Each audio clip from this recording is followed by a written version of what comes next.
Mabuti na lang. Sinunod ko ang payo ng aking mga magulang na huwag ako masyado magiinom ng kape dahil masama sa aking kutis. Disin sana'y hindi ganito ang aking kutis. Kutis porcelana!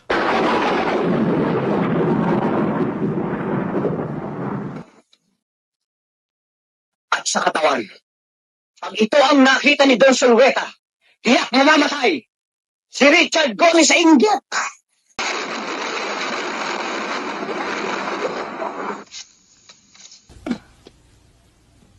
At kapag naka-profile, anong sinabi ni Gabi Concepcion?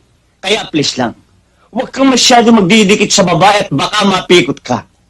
Dahil sa totoo lang, ikaw ang pinakamagandang lalaki sa balat ng lupa. Hayop ka talaga! Ang ganda mong lalaki!